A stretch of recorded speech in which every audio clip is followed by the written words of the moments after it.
KBOI 2 News Midday. Good morning and thanks for joining us for KBOI 2 News Midday. I'm Rick Douglas. Now to your top 11 stories at 11. One of the suspects in a double murder on the Boise bench is due in court today. John C. Douglas is accused of killing two people in what prosecutors call a murder-for-hire plot. He's suspected in the shooting deaths of Elliot Bailey and Trevante Calloway last May. Several other people have been arrested in connection with those deaths. The race for the White House in 2016 has officially begun. Texas Senator Ted Cruz formally announced his bid for the presidency this morning at Liberty University in Virginia. This after a tweet and YouTube video overnight. Analysts say Cruz has an uphill climb to the nomination because other would-be candidates like Florida Governor Jeb Bush and Wisconsin Governor Scott Walker have better name recognition and large donors already in place. The fourth annual Treefort Music Festival is just a few days away. It kicks off on Wednesday, but crews are already starting to set up the stages. Organizers say there will be a lot more to the festival this year than ever before. In addition to Treefort and Hack Fort, this year's festival will also include a comedy fort and a kid fort for even the youngest attendees. Organizers say the musical segment, Treefort, will include more bands than last year, and Hack Fort will offer more opportunity for techies. Hack Fort is going to take on a different nature this year as opposed to just a convening of local tech companies, where we have a recruitment element this year to bring in people outside the area. This year's festival also will feature events like Story Fort, Yoga Fort, a film festival, and performing arts shows. Idaho's Department of Correction is asking for help finding an inmate worker who walked off the job in Idaho Falls.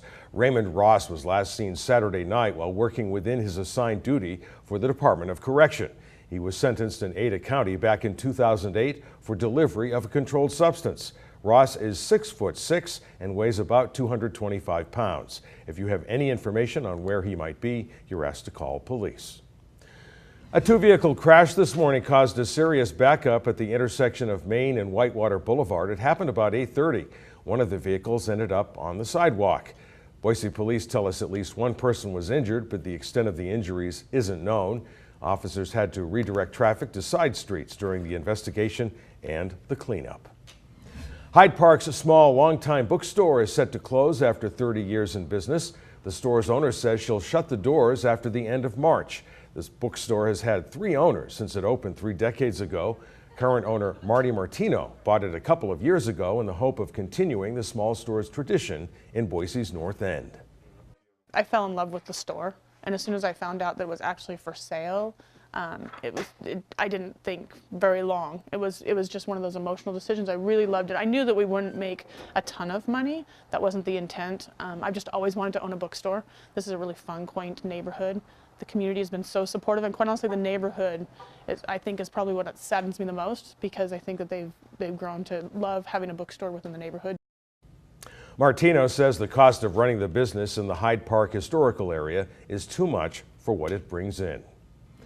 Sunday marked the 1-year anniversary of a deadly landslide in Washington state. Here you can see people gathered to remember the 43 people killed in the disaster in Oso on March 22, 2014.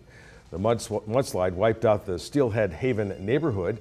Officials said it moved quickly, 50 to 70 miles an hour. At the ceremony, officials read the names of the victims and rang a bell in their honor. A moment of silence also was held.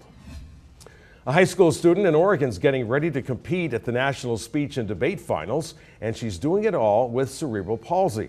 The condition affects Michaela Heston's speech and muscles, but it's certainly not stopping her. She uses a computer to help her speak, and she got second place at a qualifying tournament on Sunday, which moved her to the finals.